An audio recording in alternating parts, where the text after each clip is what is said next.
about getting it growing in South Africa.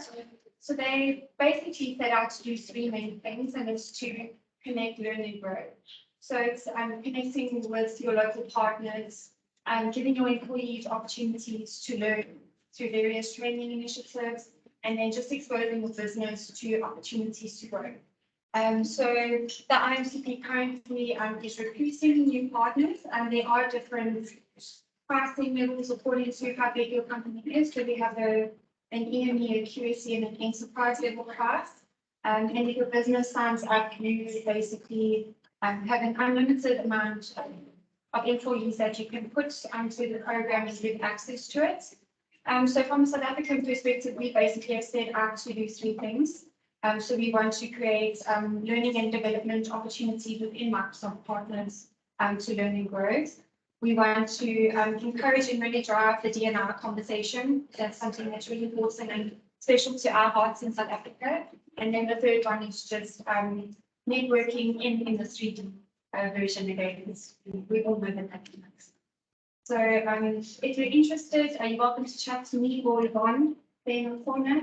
Otherwise, reach out to Law. We'd love to hear from you. We can share more information of the kickoff event that we had. And if you want to follow us, we do a lot on LinkedIn. It's time to support. Thank you. Thank you. Okay, so most important thing first, we've got kind of swag to start. People took me seriously when I asked for sponsors and gifts. They were like, you know what? I've got 2 years to make up. So I'm going to ask my mentee sat right here. Don't sit here just to relax. Please stand out. Where is Nicole? There we are. That lovely lady over there in the very back. And this awesome company here have kindly given us all water bottles, which clearly we need.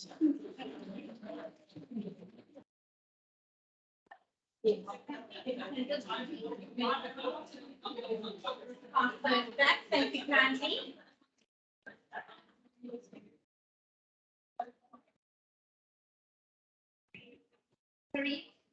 Can you just join the Teams call in case I'm missing anything, because I can't do both. Thanks.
Awesome. Ladies, if I can get your attention again. So to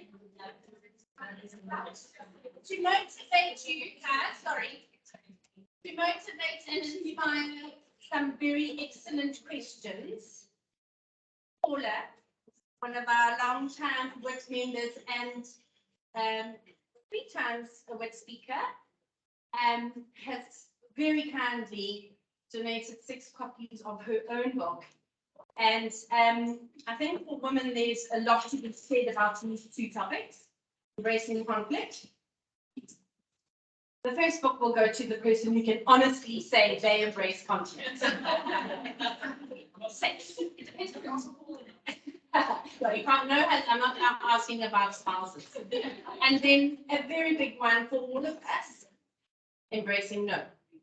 And these books will be handed out to the most, well, firstly, engaging question that you ask any of the speakers tonight, and a question on either of these. Okay, so, and that's just the tip of the iceberg. And Antoinette arrived bearing armfuls because, you know, one of our WIT members, Charlene, is a feeder in terms of, like, she has to make sure everybody's got, so there's lots. Okay. All right, so we're going to get started, and I'm going to just, this is what we're talking about today. We're talking about talent, very relevant, not only to technology industry, but perhaps now more than ever, very particular to this industry. Okay. Mute me. Okay, so for those of you who are meeting me for the first time as an actual living being, I'm Lauren. I'm the head of people for Mint Group. We're a Microsoft partner. And tomorrow night we will find out just how awesome a partner we are. It's the Microsoft Awards tomorrow night. And I invited some of my HR colleagues and associates tonight to just discuss this topic. And we want to talk, each of us has a little presentation to talk very specific to our organization. So I joined Mint in January, it'll be 10 years. When I first joined it, we were a 63-man company based out of Bruma before they drained the lake. And, you know, it was my first time working in IT. I mean, I had just mastered the art of inserting an image into Microsoft Word, which, as you know, is probably the equivalent of a master's degree. Now we are 206 permanent employees. I know that very specific number because I've just had to submit it for reporting. And we are also based around the world, from Australia to London to the USA, and then a lot of mentees who's emigrated in the last 2 years. A lot of people to George. So who knew? I know there's a few people in this audience that are emigrating down to that part of the world. And so talent has always been a very big focus of mine. And I think the last 2 years has really put it in the spotlight. And so for me, there's two components to talent. There's attraction, which is equal to retention. So I don't believe that you've got to work harder at attracting your talent. I think actually there's a lot more work to be done on the other side of that scale. So quite briefly, in my world, in attraction, I think there's a component of growth. You're growing your business, you're growing your company, you're growing your region, and so you're looking for people to join you. And sometimes that's an exciting level of attraction because it's new, and if you attract the right talent, they're on this journey with you. If you don't attract the right talent, they panic usually around 3 to 6 months in and then leave, because starting a new business or a new department takes a lot of gumption, and it's definitely not for everyone. So growth is a huge factor there. And then replacing talent, you know, some of us were discussing just now. You don't have to give me a show of hands, but right now South Africa is probably one of the most attractive fishing waters for international talent hunting. I'm not going to ask you who's been receiving LinkedIn offers, but you know, if you looked at the news this morning, the dollar exchange rate is not helping this situation. Okay, so when companies come along and say, you know, I'm going to pay you in dollars, all common sense goes out the window. But the issue with replacing talent is it's not just replacing the skill, it's replacing a personality, an attitude, a part of the team. So it's a big decision to make. And how do we do that? And the last thing of attraction has changed, where we are currently attracting talent in the UK because we started a business in the UK. And it's not like you just post on LinkedIn and hope that somebody in the UK sees Lauren Clark job opportunity. Now, I don't know anyone in the UK. I didn't know that the standard leave in the UK is 25 days. I didn't know that it's mandatory to have a pension fund. That was all like, oh crap, we're going to build that into our costs. Okay, new presentation. Okay, and I think it's those necessities drive attraction. And attraction is a huge component of talent. And everyone thinks it sits at HR's desk, and it 100% does not. The admin sits here, and the process management sits here, but everybody is a walking job advert. Amen. I didn't even know, Dan didn't even coach me. That's just how good she is. I did training with her like 3 years ago. But, you know, I mean, we have quite a few people kind of disclose to us, oh, you know, these people contact me on LinkedIn all the time. They'll share messages with me. And in the beginning, I used to get quite territorial and be like, I hope you told them to Foxtrot Oscar and absolutely. And now I'm like, what are they looking at? What are they seeing in you that I can replicate or highlight? Because we need to keep you here. And I want more of you. So I want you to tell your people to come here. So that attraction, there's so much, so many levels to attraction, and it definitely isn't just HR's job. And so I think when we talk about attraction, how are we kind of matching talents, desires?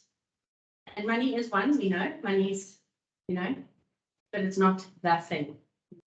So how do we match that? And the only way we can do that is if we know the talent that we are attracting. If we know the market that we're in, what are they looking for? So I think for me, talent attraction is a very active part of human resources management and engagement. You don't just sit back and wait for Claire to send me all the applications that come in on the website. You know, that's a very small component. How am I getting people to our website so they can see what's happening here? And on the other side, then we've got retention. And as I said, I believe that retention is a very significant part of the talent opportunity. And I have made peace with immigration. You know, it still upsets me because for personal reasons, I'm like, I understand all the complexities of South Africa, we all do. But understand that it's not easier anywhere else. There will be a different version of difficulty. But here, for example, my sister-in-law and brother live down the road, and last night I got a panic call from my sister-in-law going, can you please help me take Hannah to school tomorrow? My niece is 2. She just started school. So every day is, I don't want to go to school. So I had to take it this morning, and the entire trip was a little cheerful voice in the background.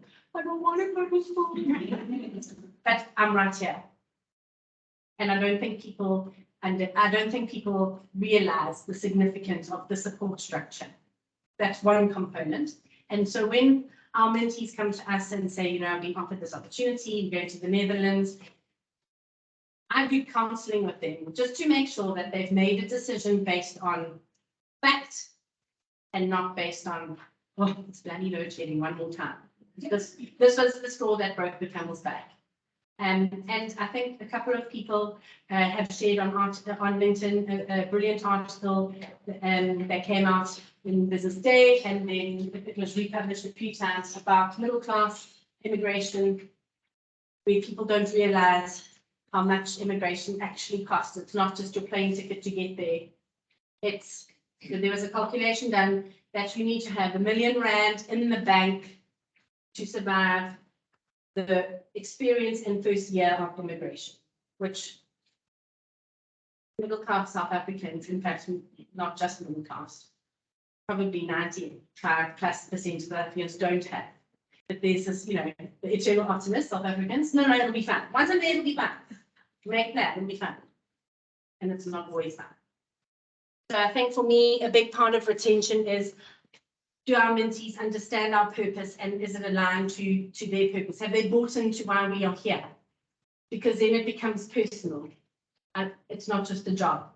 The other thing for us is engagement. We changed, so my job title changed to people, I think in about 2015. And recently we actually changed my entire team to the people team. And Loretta, was our HR manager, she's the people manager. So we just replaced that HR with people, just to drive this concept of, we want to get people thinking about people and not just resources on the planning line item. So that was a big thing for retention. And the last thing is growth. do people have opportunity in your business? So we've got internships. We created an academy in our ERP business for people that have worked on ERP systems in their previous lives as supply chain management clerks or creditors clerks or whomever it is. And they want to move into technology, but they're not necessarily a techie. And so we created an academy to attract these people because they've got the user skills. And now we can, so that business, we just had 10 people start in that business this month as part of this academy. Partnering with organizations such as Girl Code, Zandile is away tonight, so that's why she's not here. I think many of you have met Zandile, some of you have learned, and so working with her, which I'm thrilled about. But Girl Code is, getting young girls into learnerships and then workplace experience. And we then employed 2 of those girls recently to join our team and watch them grow. And so those are the different ways that we can kind of create more talent opportunities. And so for me to kind of wrap this up, I think there are 2 questions. These things come from 2 questions. On the attraction side would be, why do they want to come here? Why would they want to come here? Would I want to come here? I was looking for a job. Would I want to come and work at Mint? And the second question, and this is something that you can ask the people around you, is why do you want to stay?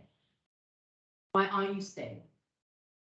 And I think if you can get that data, a lot of your talent concerns will have solutions. So they're not going to be solved because this is an ongoing issue. It has always been an issue and it will always be an issue, but you can start solving it if you can answer these questions for yourself. Please do not immigrate. Do not let this be the reason why you decide that. Okay, so while this comes back up, yes, so that's what I want to leave you with, and what I want you to go back into your organizations and ask, starting with yourselves. Why would you want to work in your organization, and why are you staying there? Because those are the things that attract and keep talent. Okay, awesome. Thank you, ladies. So that's a beautiful question. Where's Galen? And we need Galen for a beautiful question. There's a beautiful book on hand here. Any questions for me? Hi everyone, I'm Vanessa here from Microsoft. I want to ask you, Lauren, why are you staying in Australia? Wonderful question, because I've lived abroad and I have a British passport. So in theory, I could leave tonight at 8 p.m. If there are flights to the UK, it's not always.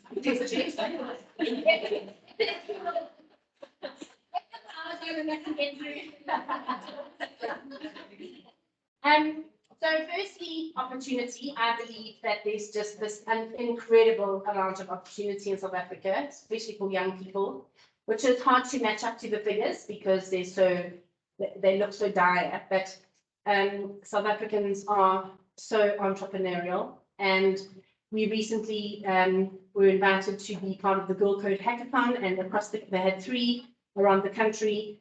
They had 326 girls participate, and they were tasked with solving a current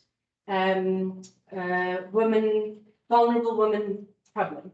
And the solutions were world class. And that for me is, my son is about to turn 5, and his world, it's wide open. And we just went to the UK to visit my dad who lives there. And while it was lovely, public transport, at that time, power, it's not this, and I think businesses in South Africa are just so industrious. And I think for technology companies, South Africa is a brilliant place to be because actually your operation costs in comparison are significantly lower to do equal, if not more. So that's why I'm here. That's a question question. You want to embrace conflict or embrace no? Embrace no.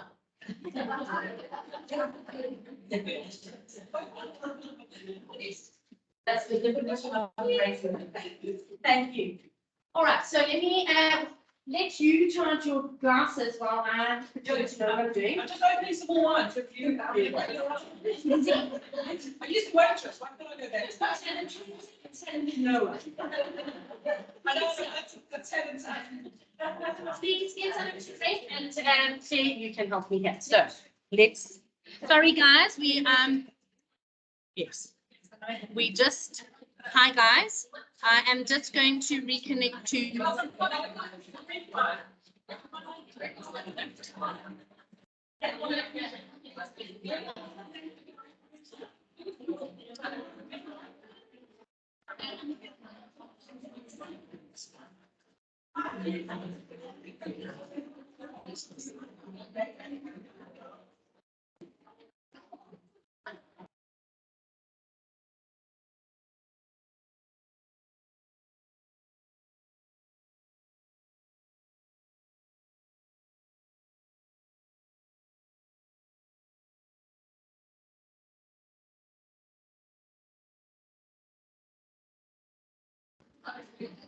Please type, we can't hear anything on this side.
immigrants, because the class is nothing like it was when I grew up in, right? So it is quite devastating.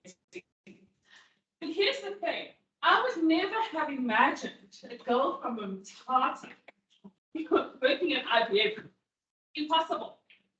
And my journey has been a really interesting one because I started as a management trainee at South African Breweries.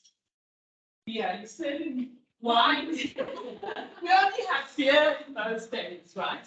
And SAB, this is decades ago, was a very male-dominated environment. You never even saw a woman in an advert. Castle or Carling Black Labels, all guys, right? And I remember asking, why no ladies in the adverts? And it was this shocked horror. What? Do you talk? And so my journey moved into the technology space. We did a whole ERP migration at the time. I loved it. I thought, oh, I think this is my sweet spot. So from SAP, I went to MTN. And hey, MTN was rocking. You know, the MTN business plan was for 500,000 subscribers. Ridiculous, right? 250 million subscribers across the continent. Now, who would have imagined? So here's the thing. I thought I was talented. I was smart. Yeah, from Umtata, but you know, but that was never the first thing that was recognized about me. Oh, you're young. Oh, where are you from? You've got an interesting skin tone and blue eyes, like, and curly hair. I'd be like, hang on a second. What's that got to do with my job? You know, if I was here in stilettos and a mini skirt, maybe we could talk about how I look. But let's focus on my talents. And so the concept of talent has always been a really fundamental principle very close to my heart. And so through my journey as an employee in IT, I decided to start my own company. And I went home to develop talent. So for 6 years, I spent time in the Eastern Cape, developing young people, young women in IT. And the first thing that struck me is that poverty is a terrifying thing. And poverty has so many layers to it that unless you've been in that situation, you will never know or understand. And so when you face it, when you experience it, of employees, 50 of them, many of them came from environments where 2 generations had never worked. Eastern Cape today, most people live off social grants. There is nothing we cannot appreciate enough about the dignity work brings to us. And so when we talk about talent, it's not just about our ability. It's also about the opportunity. And the responsibility for creating that opportunity doesn't lie with Sameera or Lauren in HR. No. The responsibility for creating that opportunity rests with each and every single one of us, every single day. I was at a conference over the weekend, 4,000 women in an auditorium. And there was something so profound about a woman singing. You know, and I stood there thinking, what is it about this environment that is so impactful? And I realized 3 things. Us women, fundamentally, are about 3 things. 1, connect. 2, birth. And 3, everyone? Yes, nature. So obvious, right? But in our work environment, every day, we are faced with each other's talent. Do we nurture it? or do we compete with it? Because every time we compete with the system, we're undermining our own progress. The United Nations said that we have 260 years to go for women to have equal rights to men. If we continue at this pace. Right. But guess what, ladies? 51% of the population is us. And who raises those guys? Love it. Right. So we've got to internalize this conversation about the war on talent and start taking responsibility, start holding each other accountable. Because you know what happens when we start to hold each other accountable? We set a standard. And that standard, when we have critical mass, becomes like a tsunami. No one can challenge it. But we've got to stand for good and for right. Part of our inherent nature to create birth and nurture. So, IBM was established 100 years ago, 120 years ago. Oh my God, and sometimes, I joined IBM during COVID. So a lot of people I would have meetings with virtually and their picture would be there. And then I'd meet them. You thought about the governors, and you don't want to be ageist, right? It's like, and Thomas Watson, one of the founders of IBM, he said way back then, talent can only prosper in an environment where the organization enables it. Right? Now think about this. It costs about $20,000, maybe more, to recruit new people. How much does it cost to retain, nurture, and develop people you've got?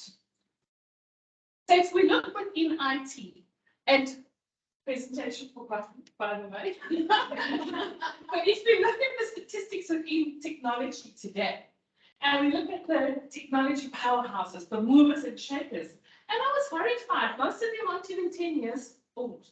Twitter's got the most men in leadership. Like, didn't they get the memo? They did that. Transformation. I'm proud to say IBM has transformed. We've grown women 500% over the past 20 years. That's easy to manage. However, it takes amazing men in leadership to create that environment. But it also takes us to have courage to challenge the status quo. I mean, just this morning, I kind of sat back and I was having a conversation with the guy who was like, no, you're not going to tell me how it's done. And I'm like, okay, I'm going to pull right on this. Today, I'm going to pull right on this dude. And I did. And I was like, but I felt awful afterwards because my commitment to myself is to be an enabler of peace and compassion. I don't want to be that I'm fighting every corner. No, it's energy sapping. It's counterproductive. But what I realized, there are times when it's necessary. And so, ladies, we have to be willing to take up arms today. Because if we don't, guess what? Our daughters, our nieces, our granddaughters will have to fight the very fight that we shied away from. I know I'm not going to let that happen. And my ask to everyone is here. And let's fight together to progress. if you look at the impact of global warming right now, women are the most impacted by global warming. I don't know if you've watched those massive migrations through Europe of people. And I sat there and I thought to myself, I wonder how those ladies go to the bathroom. I mean, just the bathroom. The abuse that they are subjected to, the human trafficking that becomes a result of that, is all related to economic forces. And if we don't develop talent every single day, it means we're not empowering women who are actually creators, builders, and nurturers of society. Have you watched what happened in Pakistan with the floods recently? Now, the crazy thing is Pakistan is one of the lowest emitters of carbon. So they're the lowest contributor to global warming, right? But damn, their peaks melted. And the floods have been devastating. And I can tell you the women and the children are the ones suffering the most. So I'll ask you again, what are we doing?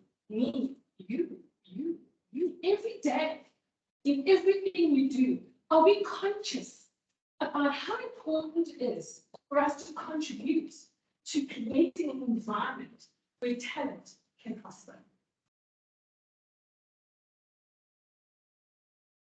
Any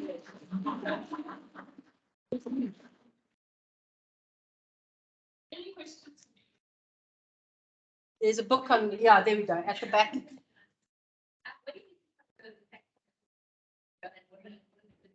That you say people should start today to start implementing to change that. What advice would you give? You know, the only thing you can change, the only thing I can change is me. So it takes a conscious decision inside each one of ourselves to say, I'm not going to look at my sister as my competition, but as my collaborator. And then we'll see that. The resources, because we're creators, we're not looking at the limits of the resources because we know we can create. One.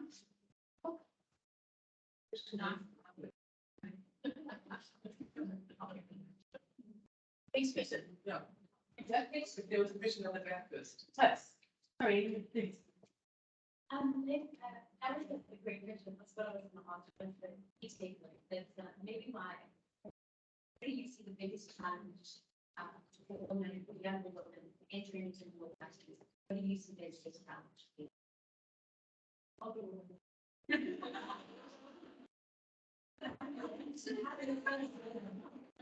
Maybe if you find yourself when you see the older or the more established woman in challenge. And I'll tell you, right? I mean, when I was recruited into IBM, I thought, oh my God, I'm over 50. Do they still find? I'm going to sure they won't be there. I'm 50. And there's some mornings, trust me, Firstly, not personally believe that you're 50. You got traits. It's an advocate. Absolutely not. there's mornings when I feel like I'm freaking every second of 52, right? And here's the thing. I've got the time. I've got the knowledge. I've got the experience. I've got the wealth and the background and the network. The challenge is there to stop. So why don't I? I don't have to compete with young people coming in. I'm done with it. I've been in IT for 20 years. I'm studying law. No.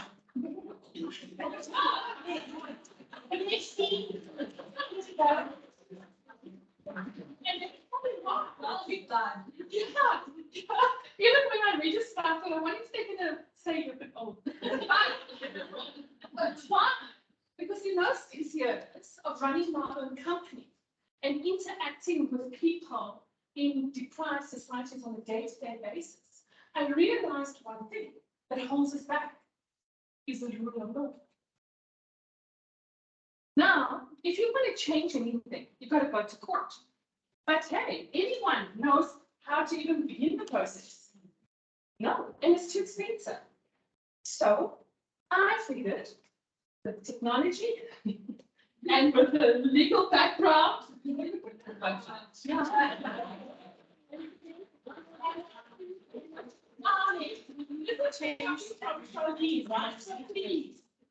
everyone have one and share.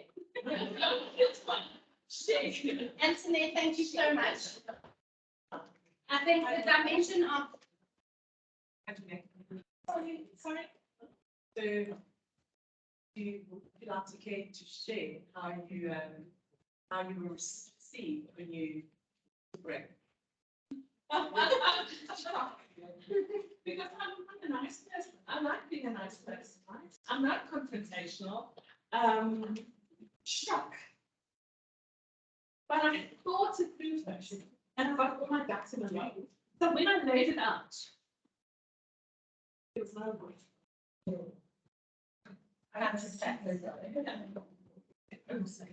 Thank you. Thank you so much.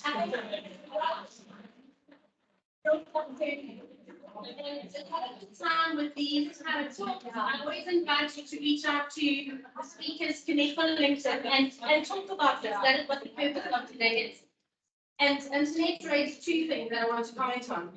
The first was for those of you that were with me when we started WIT in July 2015. We actually used to raise funds and today. I'm not sure everyone needs one more. And so in 2015, when we started WIT and we brought it out here, we actually used to collect funds. At each event, I used to invite people to donate money, and we used to support an NGO called Project Dignity, who provided sanitary wear to young girls who were missing. I think right now the average in South Africa is 23 days in a year based on the period. And that's if you are one of the lucky girls that just has a normal 3-day period. If you were somebody like me and probably many more of you, where it was perhaps 7 days or debilitating, that's your life. And so just like speaking to Antoinette, there's various elements of poverty. And so one of the things is I'll come with that. So Legit, sitting right up front, one of our long-time work partners, have kindly sponsored training tonight. And I think education poverty is a huge barrier to what we're talking about tonight. Talent. So how do you show up and be your best self if you haven't got running water or you rely on 3 different types of public transport? There's so many things. So I would like during the next half hour for you to think about somebody in your workplace who would benefit from training like this. I can vouch for this because I'm busy doing it. Well, I did it last week. But sometimes we just think everyone can do PowerPoint or everyone can do Word. I mean, it's 2022. You can't do Excel. Me. Okay, you can't nominate yourself.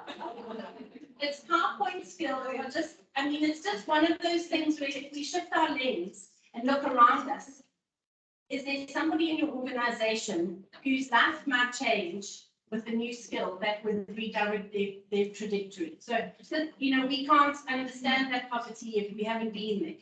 So I'm just going to encourage you to think of that. And then for obvious reasons, I am going to blame Microsoft just because our next speaker is from Microsoft. But for obviously, her presentation has shut down. So.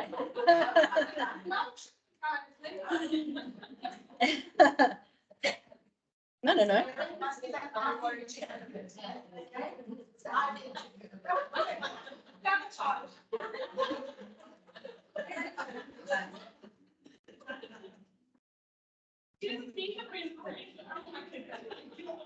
wasn't supposed to pull that. I was trying to remember what I was supposed to say. I was completely assault like last week.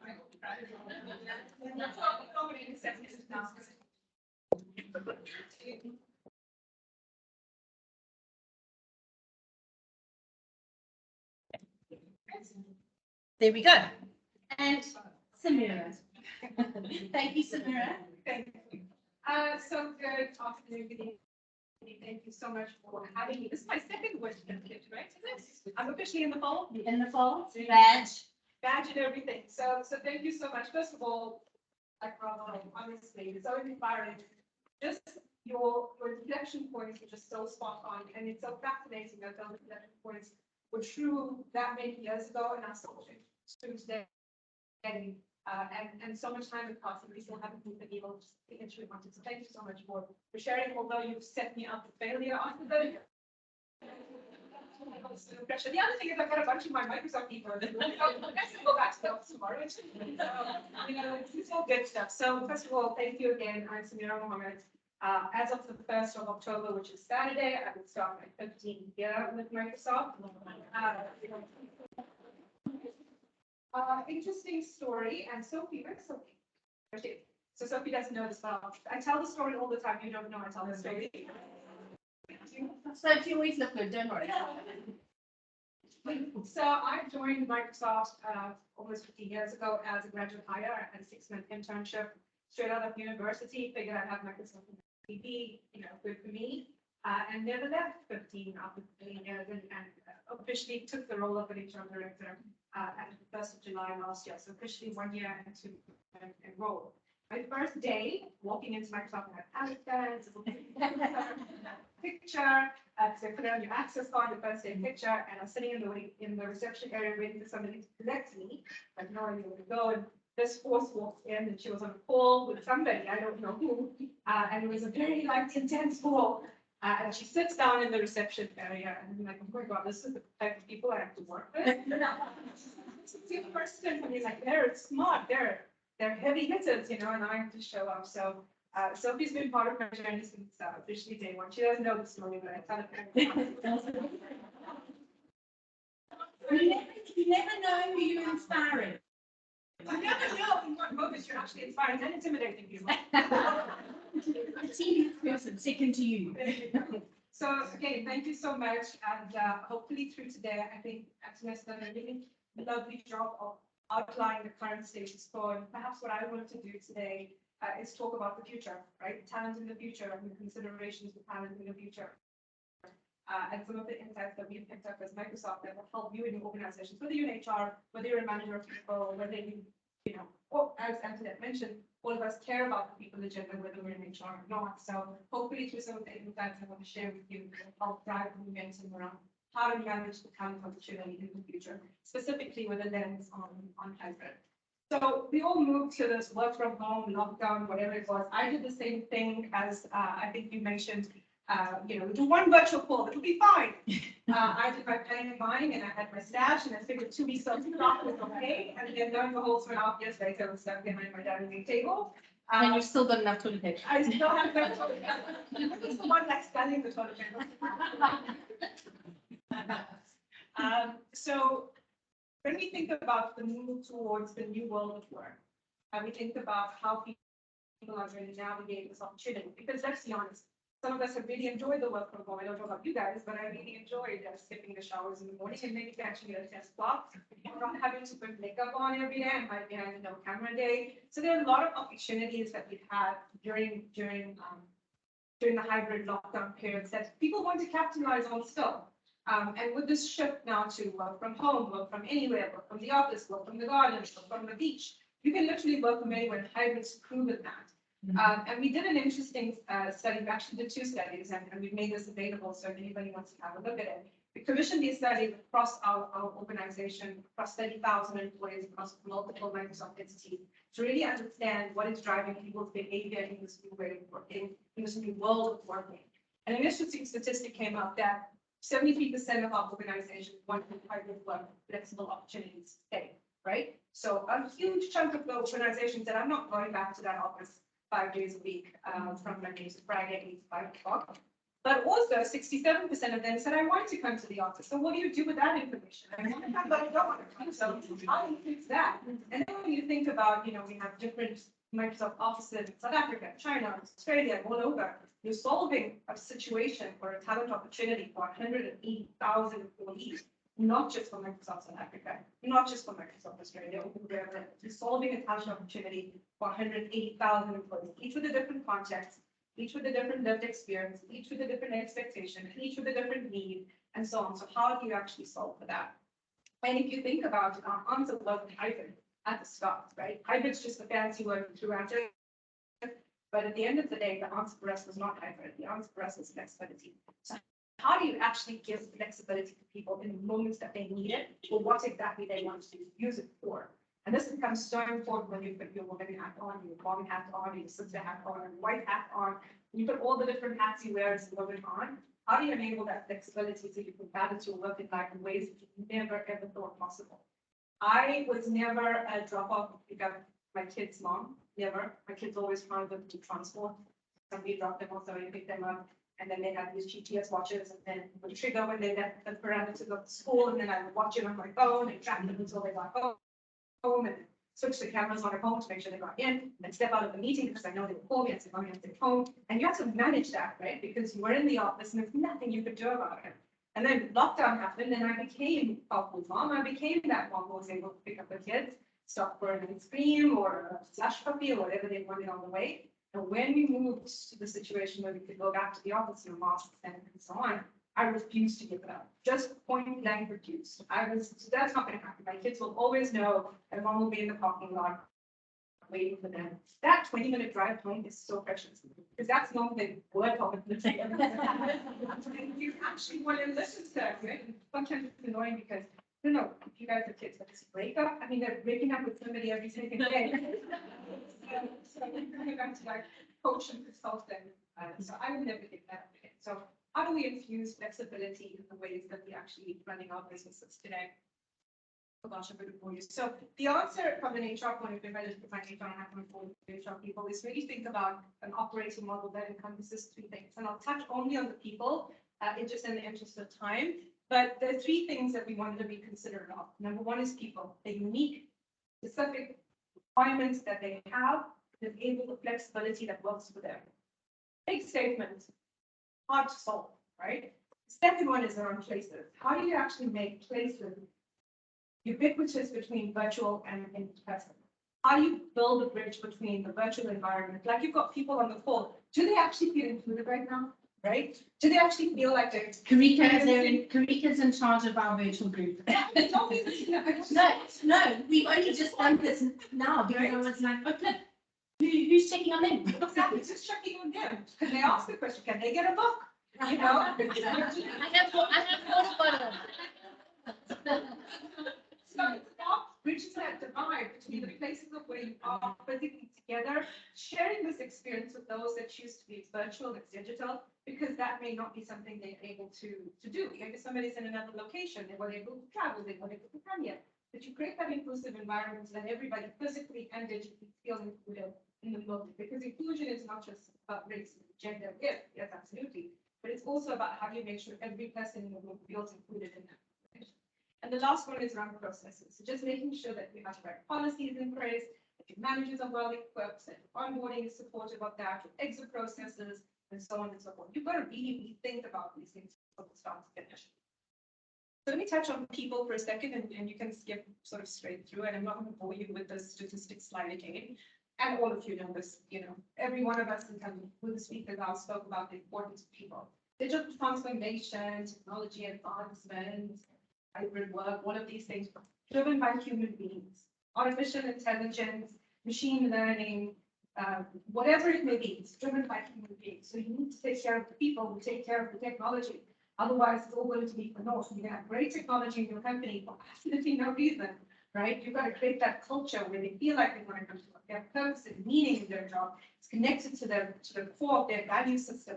All of those things must be considered before you think about implementing a technology or a tool in your organization. And that's what Microsoft stands for. That's why I've stayed for 15 years. Because as much as we are about technology, we are about people. It's about making sure that every person has access to that technology and can use it going forward. And he talks a lot about retention, employee satisfaction, employee experiences, and so on. But I won't go too much into detail. So how have we solved hybrid flexibility for 180,000 employees? We realized that. Sorry, Sameera, we've lost, More wine. no, don't pause. You can keep talking. We're gonna just, we're gonna figure out why they're not seeing that. Does anyone need a top up? Sorry. There we go. What? Oh, okay. We're back. If all is behaving. How do we solve flexibility for the 180,000 employees that we have? The answer is people. All people need three things. All employees need three things. They need a work site, they need a work location, and they need working hours. Now for you, all of us, I don't know how many of us in the room, these three things will look different at different times. Your work site may be your home office. The work site may be the work office. The work site may be the beach or your garden or from here, because I just recall on the way coming in here. So your work site is wherever you are working. That could be from anywhere you choose it to be. The second thing you need is your work location. You spoke about semi-immigration. Immigration is a big pain point, especially because our talent is being poached to various. They realize that there's smart people out there, and they're picking up And smart and work hard. work hard and are committed, and they have a great value system, and we know the legacy that we come from, so we're inclusive, and there's so many rich things that South Africans have, so the rest of the world have gotten onto that very, very quickly. And so we also have a similar challenge around immigration. So what we try to do is make sure that we can actually capitalize on this. So why can't I recruit somebody sitting in Dubai? Why can't I recruit somebody sitting in Kenya or Nigeria to work for my entity? Because flexibility is a choice. I can fly them in when I need them, but for the most part, they can do their job remotely. So making sure that mobility is part of your employee value proposition. You don't need to sit in the continent or the country where you operate, giving people that flexibility. And the last one is working hours. Like I said, I pick my kids up from hours 1 to 3. Everybody knows it's blocked. If you go into my calendar today, it's blocked out. You cannot find me. Don't try. It's not going to happen. I mean, unless it's like, a compliance issue or somebody's burnt the building down. But other than that, I'm off. And everybody knows it. And everybody respects that, right? Lillian respects that. My manager respects that. My team respects that because they know how important it is to me. Those 2-3 hours that I miss, I'll catch it up. Nothing will fall through the cracks, but I'll do it on my terms. And so for each person, each one has these needs. So when you think about the talent opportunity that presents, you can solve for 180,000 people, each one cultivating their own unique experience for themselves. We create that talent retention mechanism where people feel like they can be themselves and they don't have to force fit their lives into their work, force fit their work into their life. No longer is that the case for what we need or what our employees actually look for. So let me touch on these two slides and then I promise I'll shut up. Those two presentations that I spoke about on the hybrid trend index picked up some really interesting insights around what our talent is looking for. What are our people looking for in the ways of work today? They have a new work education, right? You're right. It's no longer about the comp because everybody's paying well. It's no longer about the benefits because everybody's getting the benefits. It's no longer about the great career, only the great career opportunity. They want something more. What is that more? The way its world has changed, they want purpose. Everybody wants purpose today. They want a reason to believe the thing that they're doing is contributing to the world. That's what they want. They want to know that they're coming here to live a bigger ambition than just the paycheck or the job title they have to next. How do you create that work dedication equation for your teams? The second thing that we have to really be cautious about, right? How many of you are managers here who have people reporting into you? That's a fair amount of people, right? Managers are the most vital cog in the employee experience. The age-old adage is still true. People don't need companies, they need managers. That is true today as it was 15, 20 years ago. But managers are sitting with this incredibly huge predicament. How do I drive business results, productivity and goals, scorecard, revenue, whatever it is, and still create great experiences for my people and give them flexibility and allow them to pick their kids up from school and do all of these nice things, but I've got to get the business done. So they don't know which one to prioritize. Do I make sure the business is taken care of or do I take care of my people? You've got to build a new management capability in the organization to be able to balance those two things fairly so that nobody feels like they're losing out. The second one is around the leadership, and we spoke about the thought leaders and the role that they actually play in organizations and making that deal for people, modeling the right behavior, creating the right kind of energy, driving the right clarity, because we know ambiguity is one of the biggest challenges our employee workforce faces today, and social capital. Water cooler talks, I mean, this is my fourth in-person event in 3 years. Okay, I'm dying without my speaking notes. I'm not sitting there with PC. Okay, but social capital looks different in this new world. There are people on the call. I mean, maybe I'll send a note to them afterwards and say, great, thank you for joining virtually, even though you couldn't do it. How do you rebuild or build those connections, bridging the two worlds? And that's going to look very different going forward. We're not all going to be able to take classes, but in the future. I'll skip through the next one. I'll just go through it very high level, but when you think about the technology that underpins it, I'm not very savvy technology figure on behalf, but it's basically around making sure that the technology that underpins it allows you to create that flexibility, remote work, all of those things that we actually need. And then maybe if I'll just get 2 slides down and then I really will be quiet. I really encourage you to really read the insights from a hybrid workplace perspective. Employees have needs, wants, experiences have changed. Talent needs and wants have changed. We need to be able to continuously be thinking about it and sharing that information. There is literally no point in us having this insight and not sharing it with anybody, because it's that's nobody for us to sit behind our desks and know these things. It's about making sure that the collective, so we don't have a South African retention problem. We might just have a Meta Microsoft retention problem, but we can help the rest of our peers and the market really solve for these things. So our goal and aim is to make sure we're taking care of the whole community, whether you're an employee or Microsoft. So I'll be quiet right now. That's No, I think we've got.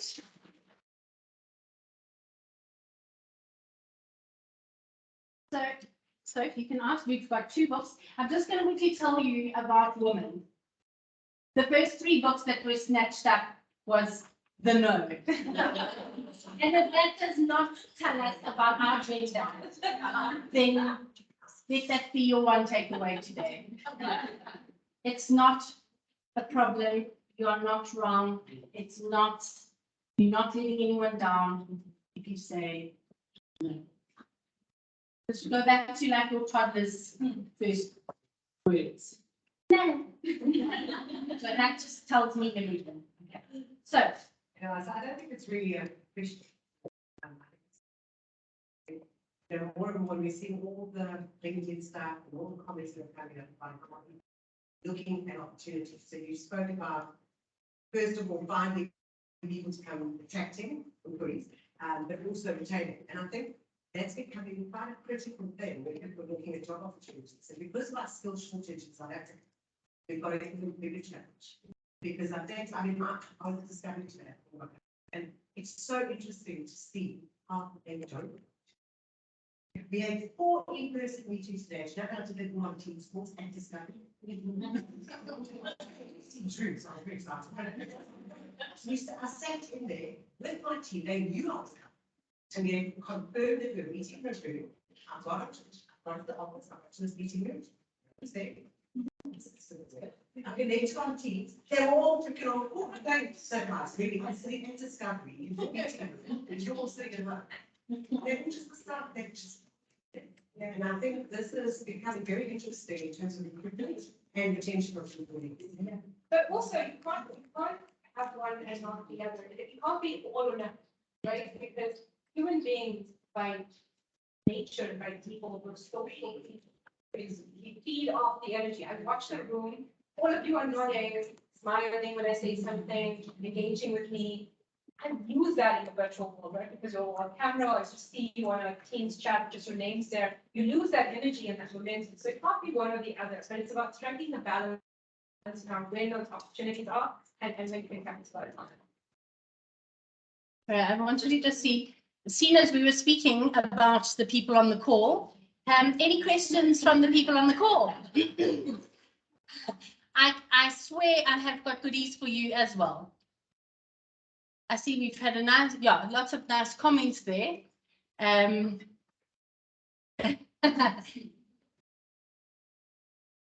there we go, Claire. I wanted to ask, what's your process when you want to putting boundaries around your flexible life and kids? Like, how would that be you? And then did you find that you got the same from your team? So the first thing is I was incredibly conscious of my role as a leader to model the right behavior, right? So I think almost, I don't know what the right word for it is, but I almost forced myself to do it, even though it wasn't a natural thing for me to do.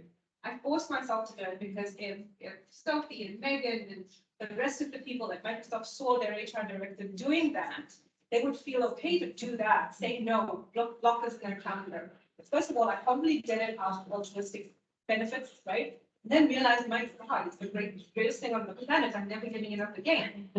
So it's about, I started with that kind of mindset, and then being incredibly decisive. People have this sort of fear response around your boundaries and your lines in the sand. For some reason, we assume that we're going to be judged for it, or they feel like we're less than. Oh, God forbid the mom takes time off, which she actually wants to do, and the dad can actually not. You know, God forbid we do those things, it's going to come back to bite us in the butt. So what I tried to do was just make sure that I'm going to own it. If it doesn't work, if somebody does eventually judge or use it to my detriment at some point in life, at least I've lived true to myself. My authenticity didn't die with all of that. That's on them, not on me, right? I took ownership of it. And you're so right. In any equation, any relationship, the only thing you can control is yourself, right? That's the only thing. And I said, I was meeting with our interns, we've got a brand new bunch of interns, and I love meeting them because it reminds me of when I was their age. And I was saying to them, people will treat you how you allow them to treat you. People will do the things you allow them to do. They will say the things you allow them to say to you. You spoke up and you told somebody, no, back off, I'm pulling rank it. And they'll never do it again. Likely, you do it once and you'll find people will never do it again. People will treat you how you allow them to treat you. And then perhaps the last thing on this is around my team. It's hard because there's almost this like performance related to visibility, perception of visibility. I need to be green all the time. The teams that way I am working on a call or in a meeting. We need to change the perception. You know, just because you're not, yellow or you're offline or something, does not mean you're unproductive. You're probably doing something that is more meaningful. So it's changing the perception and the behavior on it. And then selfishly as an HR person, one of the key things I'm focused on is how do I make that real for everybody? Not just for the HR team where I have the liberty to do that, but for the entire organization. Sameera,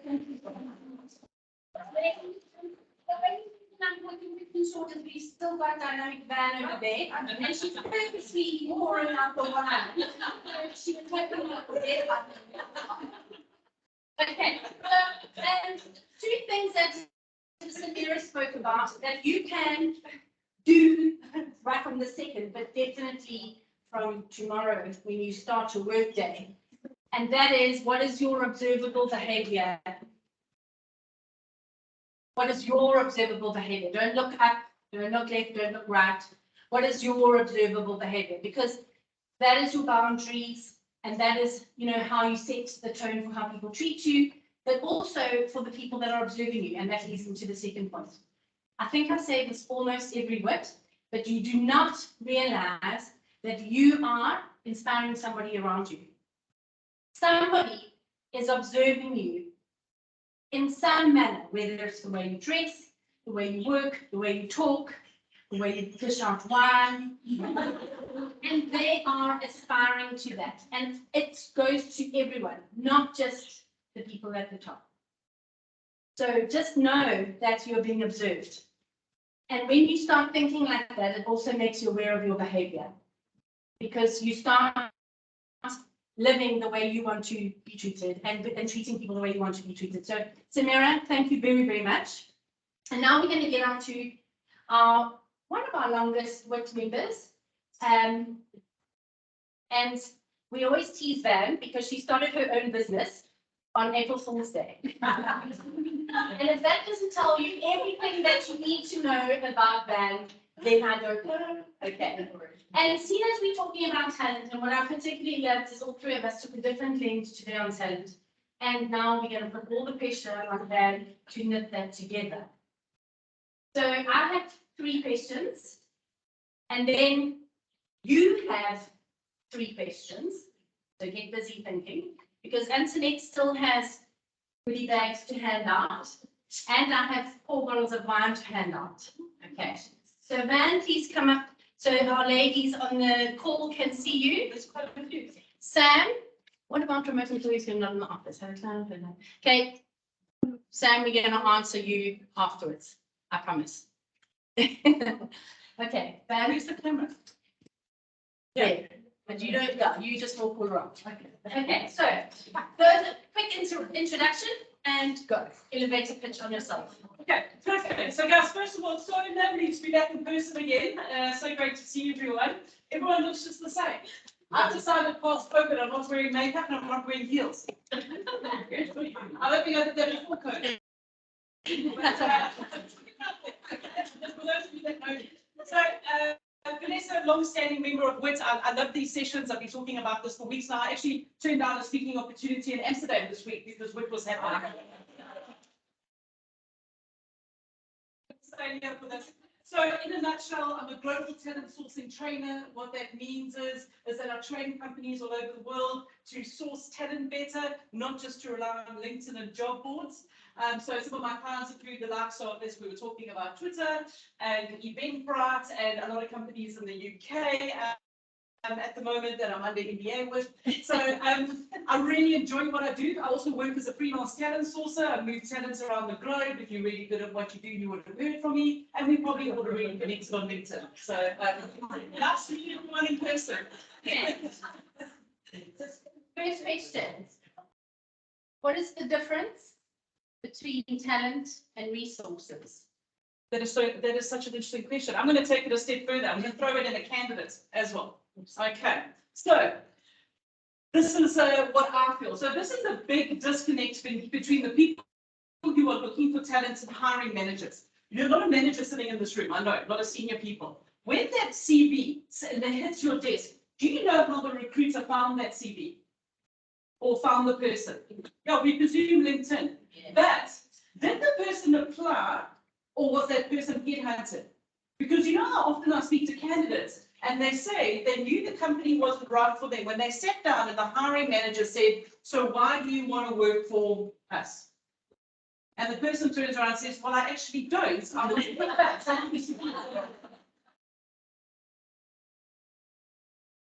Between an applicant or a candidate or somebody who has been headhunted for the role. And this is where there's a massive disconnect between the recruiter not telling the story of the candidate. Because if the candidate has applied for the role, they're already halfway there. They want to work for the company. But if they haven't done that, and the hiring manager says, so where do you see yourself in this organization in 5 years' time, and answer all those boring standard interview questions, there's a real problem, okay? So the question was the difference between talent. Sorry, guys, it's past Brooklyn hour. I took it about 6:30 this morning, and it's only 8 hours. Talent, resources, and resources for me are people that are existing within an organization. So the resources are people that are already working for you, that you can then shift around on different projects, internal projects or projects that the client starts. But resources also have talent. Okay. For me, the biggest discussion we should be having is between an applicant and a candidate, okay? And that's where there's such a breakdown in communication. Because again, hiring managers need to know how the candidates arrive to be sitting in front of them for that. Lovely. Second question. Shoot. Dun, dun, dun. You want to give me the names? Step goal.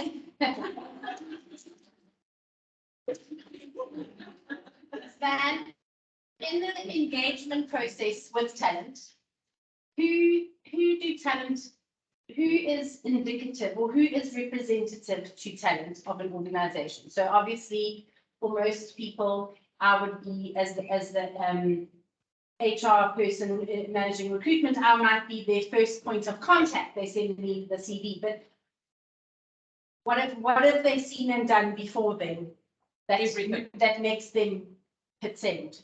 Okay, so for me, this is such an important part of talent attraction is why do people aspire to work for your organization? Sameera touched on it. What is the purpose? People don't want to just go and work for banks because they're going to make the bank more money. What is your purpose of your organization? What problems, especially in a South African context, are you looking to solve? Because that's what people are going to buy into. So I loved it when you said, I promise you, I nearly jumped up and down and put my pom-poms out. The responsibility for recruitment is managed by one person, okay? That would be you in this organization, where it was me in a Caribbean setting. So we are the brand ambassadors. We are the first people that deal with the person. So we actually can't afford to have a bad day, because you can't be pissed off with the company. You can't be having a bad day and then sell it wholeheartedly, okay? So for me, it's what is the business putting out there that's attracting talent to them? And then every touch point has to be a pleasant experience, because not everyone's going to be successful at the end, are they? So how pleasant was that entire candidate experience? What are they going to tell their friends? Would they re-interview with you for potentially another position in 6 months' time? But it comes down to everyone in the organization. And this is where we're getting such a bashing of the heads between marketing teams and talent acquisition teams. Because the marketers are putting out, they want to bring in business, but the talent acquisition team are trying to bring in people to the organization. It's a very different story that you need to be telling.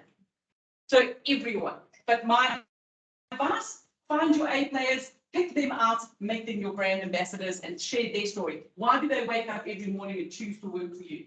And I've answered my second question. My third question. That's one. Okay,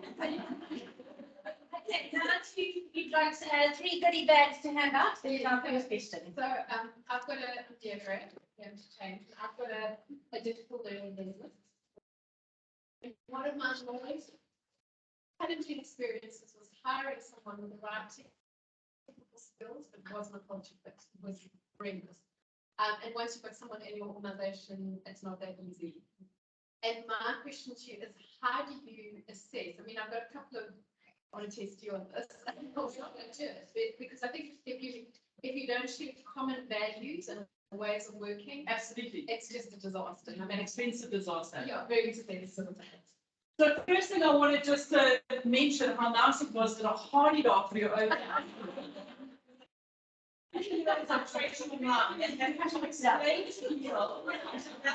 Small children locked in the cupboard behind me. If you can see on the screen, I've actually got a picture of a hardy dog on my desktop that I actually can show at any given moment.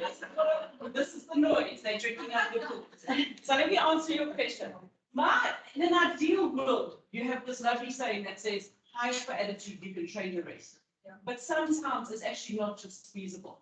And I think it takes your situation of where you have an absolutely horrendous experience that costs you a lot of money, maybe other team members left as a result of it, that made you think maybe we should drop the salary, get in the right attitude, and train the technical skills. That's what I would recommend in this situation, because I agree. I've seen lots of people hire because they're really good technically, but oh my God, are they assholes. Those are not the kind of people that you want to bring into a certain company culture, no matter how hard people are pushing that. I need this person in my team. I remember sitting as the laureate, as the internal recruiter of the situation, and having to turn around and say, I've interviewed this person, I don't like them, but this is what you need to know. And often that person didn't win. Yeah, so just try and avoid it if possible at all. There's a question, sorry, there's a question over there. And then I'm going to come to you. Actually, I think sometimes the reverse plays out where the person is actually really good, but they don't fit into the culture of the organization. And as much as you try, it's just that you have a really great person, someone that probably has been headhunted, but the person just fit into the culture. So you need to watch out for that as well. And then I actually have a question, because more often than not, you sit and you go through an entire interview cycle, but you literally just have an hour with an individual in most cases. How do you truly assess? What is your advice to managers? So you take them for a coffee, and take them for a drink, and get the whole team involved. So organize for them to come in. This is the final step in your interview process. Come in, let's meet a couple of people in the team, have a coffee. And do you know why you actually do that? Once they've met the team, they're less likely to take the counter offer or not pitch up on the first day, because then it becomes a lot more personable. So I completely agree. We need to change the whole interview format. Don't even get me started on CVs. If your CVs still have a place in this whole thing, no. But Ben, I think it's true. I mean, somebody was talking about, interviewing is like dating. And you're making this long-term relationship commitment on what has been in 1 hour Teams call. I hope it's in the profile was nice. And so I do agree. I think in-person coffee sessions, informal sessions are great because it's very nerve-wracking meeting this And you need to person. know the real person. Yeah. The other thing, just, sorry, can I just add something? But I think we intervened wrong as well, right? We asked us, tell me about a time when you this happened, tell me about a time when that happened. Guys, Oh my interview. God, Yeah. seriously, how many times do I have to tell you about the time? So we need to start asking different questions. So some of the things I do, for example, is tell me about the person you admire most, right? Who, like, this could be a professional, it could be somebody in the industry, it could be president, it could be a author, it could be whomever, it could be your mom, it could be your partner. Who is the person you admire the most? Tell me why, and what qualities about them do you admire? You start asking those questions around the person's thought process versus their capability and their ability, because those things, like I said, can be taught, maybe, but their thought process is as important as their ability. One of my colleagues who's sitting here just interviewed for a very senior position in her department. Some of you recognize her as the person who loves numbers. As somebody said to me earlier today, this is her. And I happened to share an office and I happened to hear her ask candidates for an FM role. So, you know, can you imagine FM, very linear job interview. And she ends with, in a fight between Superman and Batman, who would win? Well, so there's a known finance person, well, obviously this, and it's wonderful because it does exactly what Sameera's just said. It allows this person to just show this glimmer of this is who I really am. And you underestimate, you can see that in a short space of You time. have to pick up on it, because if they say people beautiful, and then when they answer that question, I'm like, oh, it's not really people person, are we? So it is. Somebody had their hand up at the back there. Hi, Robin from Sutton. So it's not really a question for myself, it's more, so my husband's is in a finance one, insurance section, and he's moving over to IC. So he's just learning AWS, and he's going through like a lot of interview process, and not going from one but to the second interview. And then he doesn't get it, and it's the typical HR response, sorry, whatever. So he generally responds with, thank you so much. I just wanted to find out what can I do to better myself for whatever my next interview. And not one person keeps on it.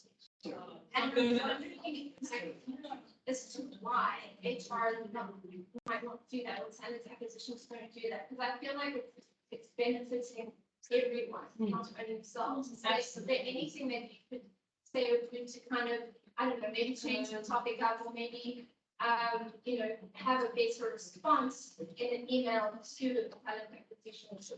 Short of apologizing just in general for the whole recruitment industry.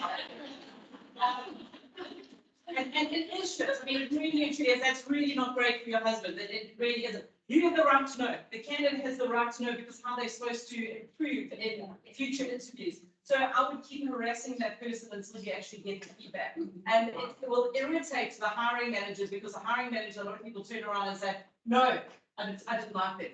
But it's actually the recruiter's responsibility to find out from the client or the hiring manager exactly why and get the reasons for improvement. It's almost like a culture that has to be instilled in the recruitment industry. It's like I think you said, is what happens if the person goes for another interview. Yeah, exactly. And then you can turn around in that interview and say, well, actually, I asked her questions. It's not the code. Fine. Yeah, exactly. And then it becomes, why should I work for you if this is your company culture? 100%. I would actually go and probably wouldn't me any favors. That's probably why I would work for myself. And I'd post this on LinkedIn and say, this is the unfortunate thing as a candidate, the candidate experience of recruiting. Unfortunately, recruiting is not one of those jobs that you do that is just like an 8 or 5. It's something you're actually passionate about. You're very empathetic about people. And those people are doing it as a job. There's no empathy for that in human being. Eureka? Just a quick question. So let's say you're looking for a job. What is one of the things one can do to make yourself get noticed to get that person to Recruiting for yourself. You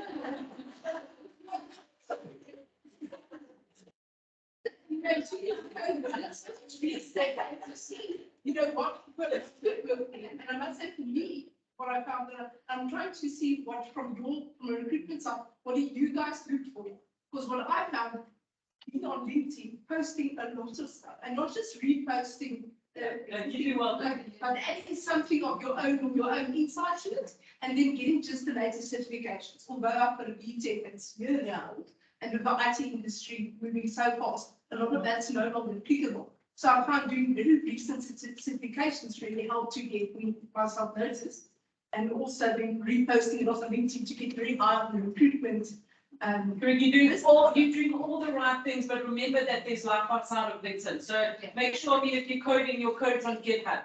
Answer some questions on Stack Overflow.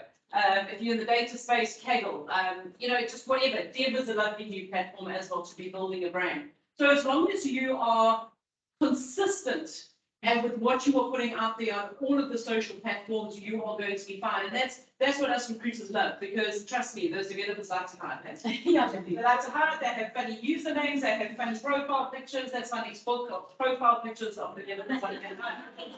That's what I'm going to be putting out there. But no, you've just got to get noticed, you've got to have an opinion. And that's what anyone who's looking to get hired is, that's the way you're going to get hired these days.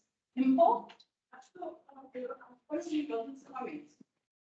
When you have an interview, Yes. just ask them, like, listen, should I not get this job? Totally. Tell me what I've done. Ask them in the interview. Ask them as your last question. Do you have any questions for us? Yes. How did this interview go from your perspective? Can you give me some feedback? You are well within your rights to do that. Thank you. Okay, absolutely.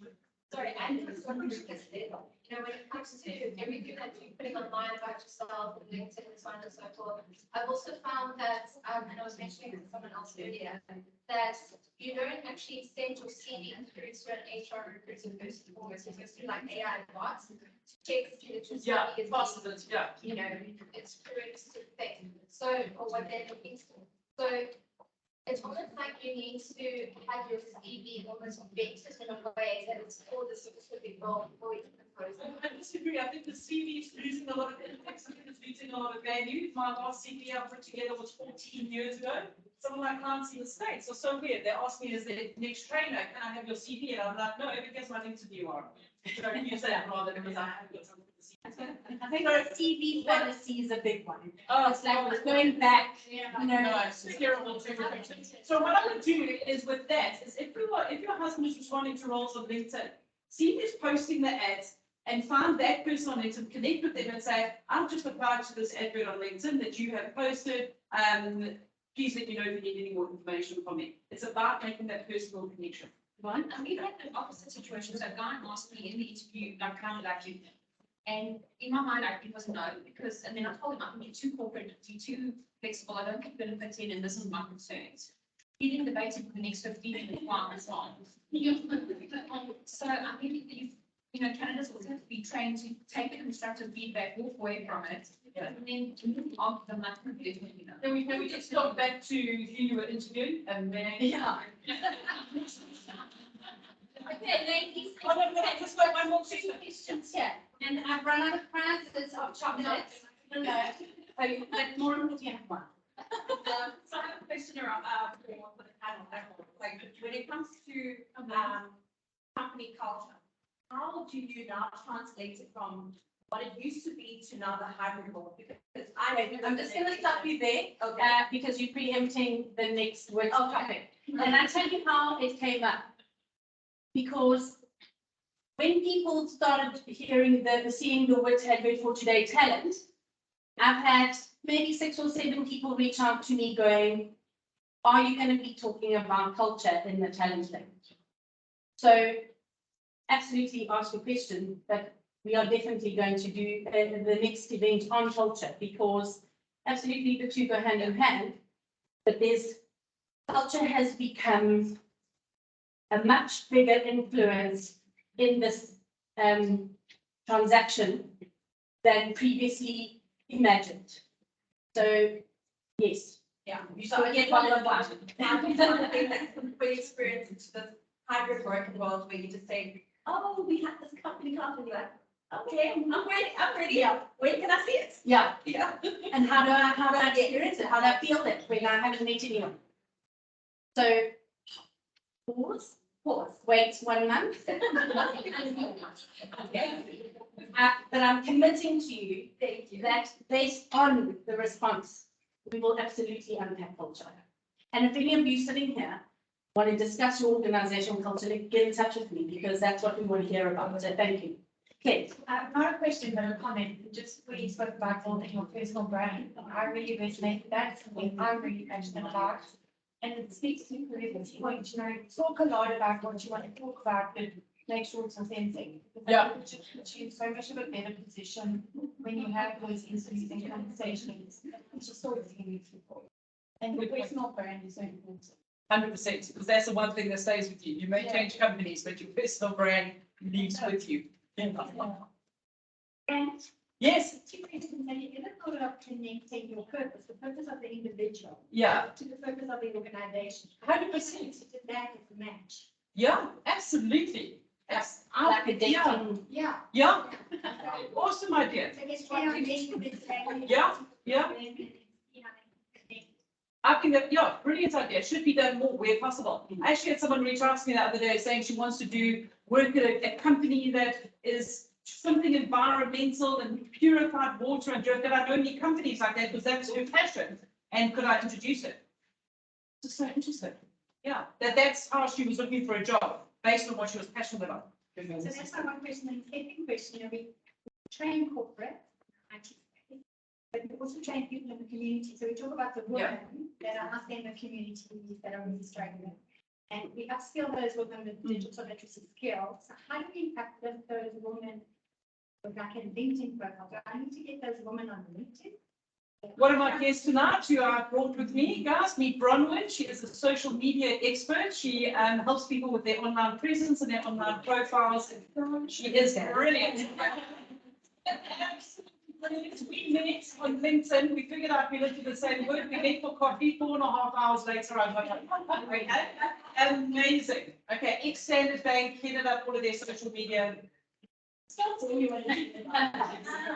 Ladies, thank you, band.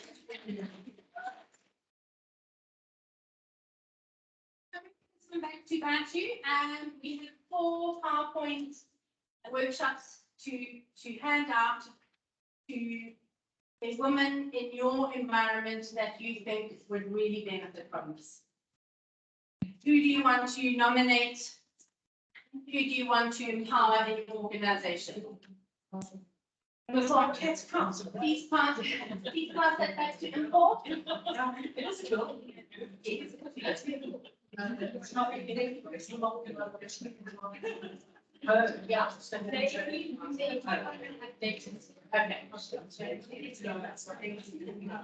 Anyone else? It might even be you.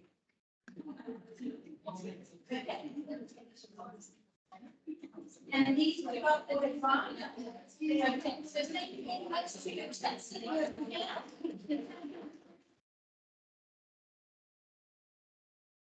And then to my speakers, ladies, thank you. So insightful. I think clearly everyone's got a lot to think about, a lot to talk about, a lot to drink about. Please come and choose a bottle of wine. I have Cabernet Sauvignon. Chardonnay, Okay, perfect. Thanks, guys. a rosé, and a blend. Antoinette, which one do you want? Chardonnay, rosé, red blend. Red blend. Sameera? I think Mohamed, so I don't know about anything about it. I'm not going to do anything about it, so maybe. I was going to say, you can donate it to us. So why you standing here? You have wine. So, Chardonnay or rosé? Which one? Chardonnay or rosé? I wrote that. Okay, ladies on the call, thank you so much for joining us. You can see everybody still here. Yay! Lovely to have everybody. I'm going to stop the recording shortly, but really, ladies, thank you so much. Stick around, we still have someone, and have a wonderful month. And before you know it, we're going to see each other again. Thank you very much. Thanks, ladies.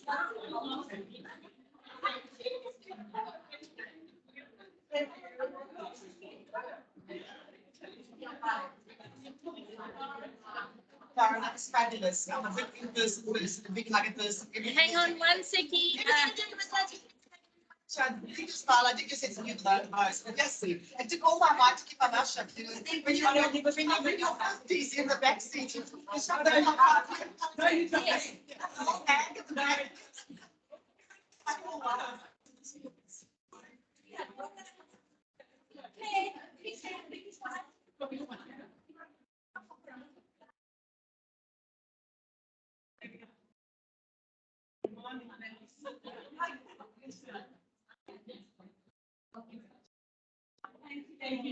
Thank you. Ladies, thank you so much. Sorry, I had to get the red light.